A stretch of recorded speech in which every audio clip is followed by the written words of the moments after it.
Hey, lumber prices have been on the rise nationally, and you couple that with a really low home inventory, not a lot of homes available for sale in the Southern Indiana market. So wanted to bring in our local expert to talk to us about lumber prices and even how he may be able to help with that home inventory issue.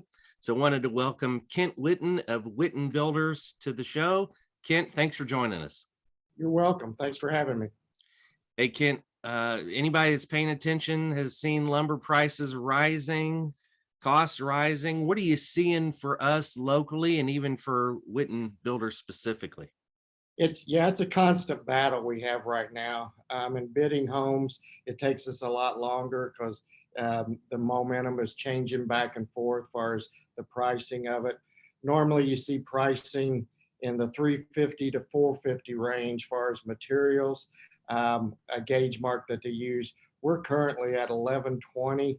And last year it went all the way up to 1500. They're anticipating that to happen again this year. So it's even last week we constantly are checking. Used to be weekly, and now it seems like it's daily. We're Yeah. checking the pricing, and a lot of items just last week went up 5 to 10%. Yeah, and we're seeing that, like you said, it's kind of a constant battle.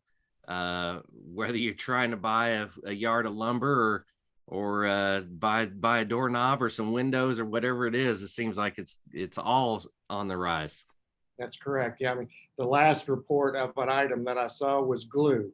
Nobody thinks, oh, glue's that's not a big deal or effects, but it really does because our wafer board, our eye joists, our beams all have glue in them. So another item that there's a shortage, which is going to increase pricing. Yeah, yeah. Well, okay. So let me ask you this. I've worked with a lot of buyers, Mhm. many of them who are interested in new construction. And one thing I've been hearing recently is, well, we are interested, but I think we're gonna wait. We're gonna hold off and see where this pricing goes. For someone who says that, how would you respond? We've actually had a few that's in that situation recently, and we contacted a couple of our mortgage finance companies that we work with, New Washington Bank and Katie King with Signature Mortgage, and she came back with a scenario of where it was, how much this say anywhere from 18,000 to $50,000 increase in your cost, how much it cost you due to the interest savings that we currently have, and it was very minute, as far as your monthly payment. So we've seen a lot of people still going ahead because they're hedging against the fact that they think interest rates are going to climb, and they're unbelievable right now, and they are eventually going to climb. So they're still going ahead, seeing a savings in the long run by locking in a lower interest rate. Yeah, yeah. Well, interest rate and cost. I had buyers a year and a half ago said, hey, prices are rising. I think we're going to wait. And then you get 18 months down the road and they're even higher. And Right. it sounds like a lot what you're saying is we may be in that same situation 18 months from now.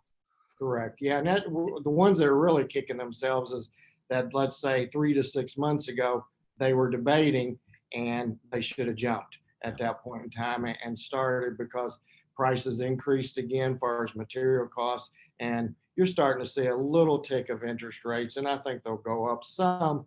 Predictions that we're seeing 4%, which is still awesome. I mean, I remember the days I used to say we never see below double digits. So to us, 4% is a great number. Yeah. Well, look, interest rates, you're trying to time interest rates and cause and material costs is kind of a losing battle right now in this market. We're Right. actually talking, Kent, on the day when the Federal Reserve is meeting. Everybody's anticipating they're going to talk about rate hikes. Uh, Different economists that I follow, somewhere between 3 rate hikes this year up to 5 rate hikes. So, those rates, most experts believe they're going to increase. I want to ask you about the housing shortage. As we sit here mid to late January 2022, we're sitting at another all-time low for the number of houses are available. Um, I know you obviously are a builder and you're interacting with builders on a regular basis.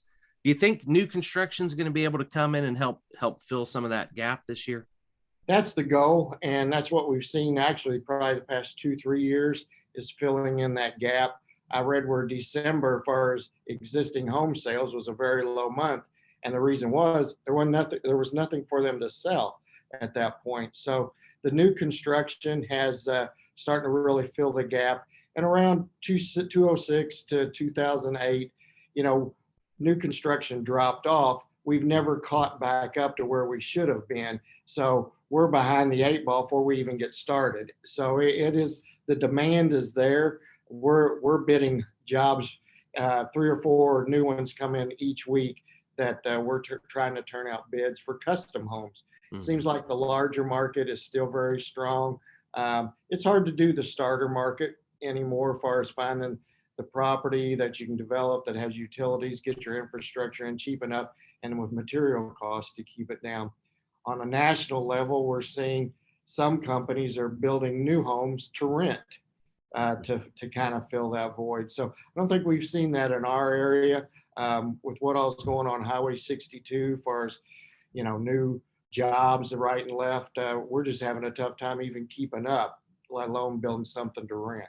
Yeah, yeah. You talked about builders building houses to rent. We've even seen that with investors where they're coming in and buying new construction homes and then turning those into rentals. It's a wild time right now. It is, yes. So give us an idea, if you can, about how many homes will Whitten Builders start or complete this year? We're anticipating somewhere in the 30 to 40 range as far as homes. We're not one of the largest builders in the area. We don't want to be, but we're not one of the smallest either. We feel if we keep 2 homes to 3 starts at a minimum a month, that keeps us where we have our subcontractors where they go from one job to the next, where we don't lose them. So our quality constantly stays up. Yeah, yeah, absolutely. Well, I do want to touch on that while we're here. You just said you're not the biggest, you're not the smallest. What sets Whitten Builders apart from other builders locally? The little things. You know, we take a lot of pride in what we do. We have, you know, we build a home that is, if we're going to build it for ourselves to move into. We built a lot of homes for realtors and suppliers that buy from us. So that to me is a compliment because they see all the product out there and that they choose ours. You know, we've got a setup with our company that, you know, past, current, and future that we're set up. We've had a lot of our subs that have been with us 25, 30 years. So, but we've seen a new mix come in as well. Our project managers is my son, Drew Witten, and my nephew, Brad Miller. So there's a good, strong family bond. They've grown up around it. They know what to look for and expect. And then we've got a couple guys out in the field that work with them, Boone Thompson and Blaze McLean, that do an excellent job as well. So we're not, again, not the biggest. We don't want to be the biggest. So we're very comfortable and happy with where we're at. Yeah, yeah. Well, and I like what you said, you know, 2 to 3 at a time allows you to control the quality, control the process, as opposed to having subs split out of 10, 20 properties at a time.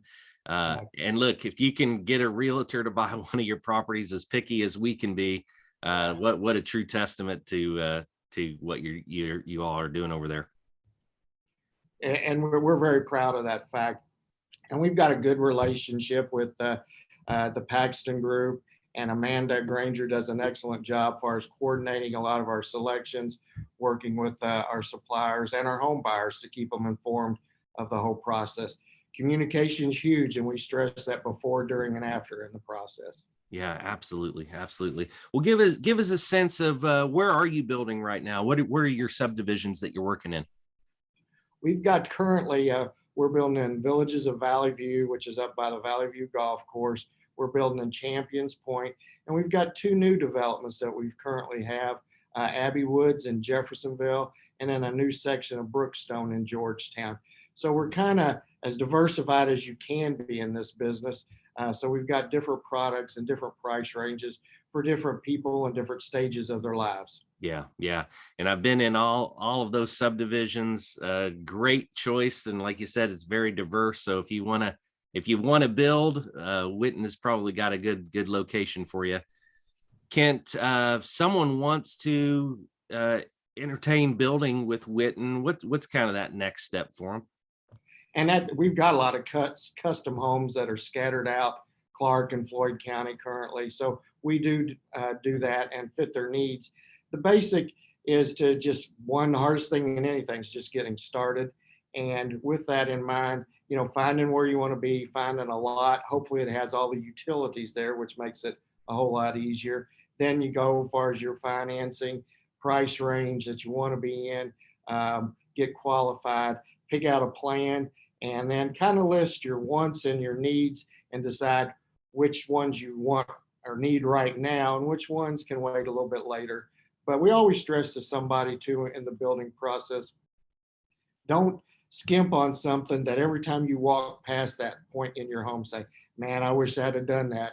And, because you won't ever be happy with it. But everybody's different. Everybody's got different wants. Everybody's got different pricing that they can afford. So we try to be, again, diversified to fit all their needs. Yeah, yeah. Hey, you touched on it. I just maybe we can highlight it here. What is that difference between a custom home and a spec home for people that may not know? Yeah, a lot of our plans at times, people will even take those and tweak it, turn it into a custom home with many changes that they have. But a lot of times we'll set them up we use BBD to draw up our blueprints a lot. And we'll set them up with them. They meet, they customize the plan, tweak it, turn it before we actually finalize it. And then it's during the process, they get to pick and choose with our suppliers the products that they want in their home to make it their home and not just one that's a cookie cutter off the street. Mm-hmm. So custom home, the buyer is going to have a lot more control over what goes in it and how it's laid out. That's correct. Yes. And we've got very good suppliers that they work with. We're in the process currently building a showroom that they can come in and make their selections for their homes. We've got a couple models that are in the process as well. So we're trying to simplify it as much as possible for them. A lot of people do things on the internet, as far as their selections, Pinterest. We'll have them bring us a picture of something. We'll stick it on the wall, have our guys model it and make it just like that picture. So it's a new world in some aspects, but some ways it's still the old world because we'll have certain people we'll build for. We might, on a custom home, we might meet with them once a month or once every 2 months, but then we have others that we meet weekly, with them. So it's, again, just whatever their personality qualifies for and what they want. Yeah, yeah. Hey, as a builder, Pinterest has made your life better or worse?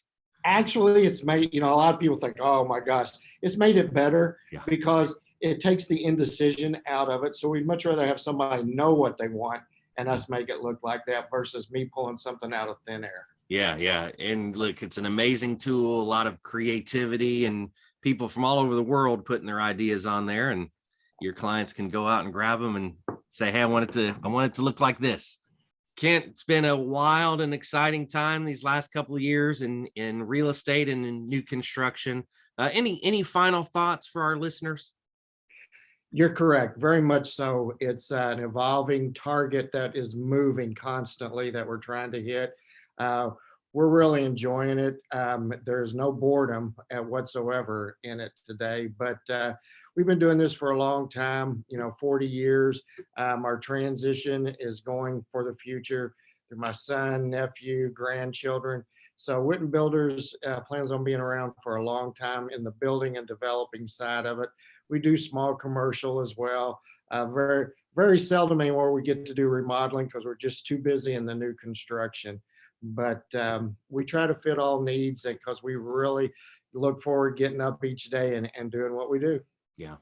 Well, and that's what I've tried to highlight with my clients is it you get an experienced builder such as Whitten Builders. You guys have been around a long time. You've seen it all, done it all.